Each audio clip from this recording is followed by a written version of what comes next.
It was almost midnight when Daniel finally pulled his camper deep into the woods. There were no other cars, no nearby houses, just trees stretching in every direction. He killed the engine and looked through the windshield. Nothing moved. Daniel grabbed his shotgun from the passenger seat. He always kept it nearby when camping alone. He stepped outside. The forest was completely silent. Then, a branch snapped somewhere behind him. Daniel froze. His flashlight moved across the trees. Nothing. He waited. Then he heard it again. This time, much closer. Daniel raised the shotgun. "Who's there?" No answer. He took a few steps toward the sound. That's when his flashlight caught something on the ground. Footprints. They looked almost human, but they were far too long. Daniel stared at them. Then he noticed something else. The footprints were coming from the forest and leading straight toward his camper. Daniel ran back inside and locked the door. He stood there, breathing heavily. "Okay, just stay calm." He grabbed his phone. No signal. Of course. Then something moved outside the window. Daniel slowly turned his head. He jumped back. The thing disappeared.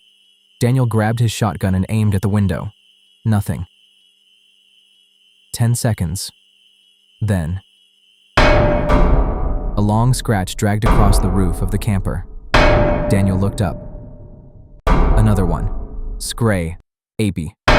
Whatever was outside was crawling across the roof. Suddenly, the radio turned on by itself. Then a voice came through. "Help me." Daniel stared at the radio. "What?" The voice came again. "Help." Daniel stepped closer. "Who are you?" The static suddenly stopped. Silence. Then something slammed against the side of the camper. Daniel pointed the shotgun toward the door. The handle slowly began to move. The door suddenly flew open.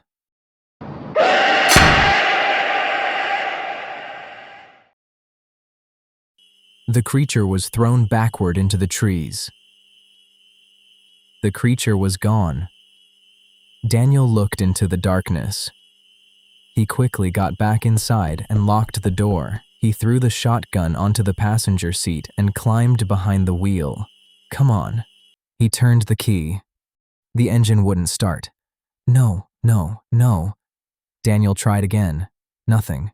He looked through the windshield. The forest was completely dark. Then he heard something outside. A distant scream. Daniel froze. Only 2 shells were left. He checked his phone. Still no signal. Something scraped against the side of the camper. Then another sound came from underneath the vehicle. He didn't know if the creature was underneath him. He wasn't going to wait and find out. He slammed it shut and ran.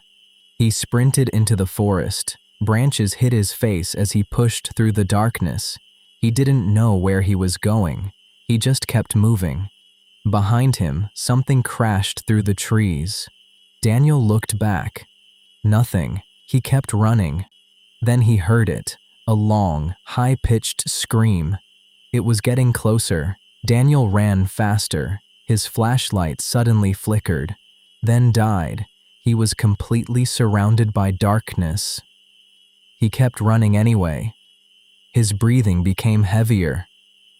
His legs were starting to give out. Then, through the trees, he saw something. Lights. Daniel stopped.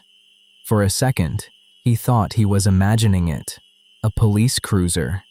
It was parked in a small roadside parking lot. Daniel felt a wave of relief. "Help!" He started running toward it. "Help!" The patrol car was only a few hundred feet away. He was almost there. Then he heard something behind him. It had followed him.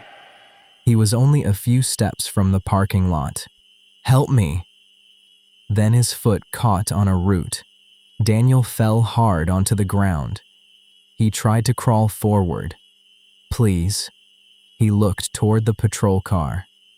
No one came out. The red and blue lights continued flashing. Daniel turned his head. Daniel tried to get up. His leg wouldn't move. "No,"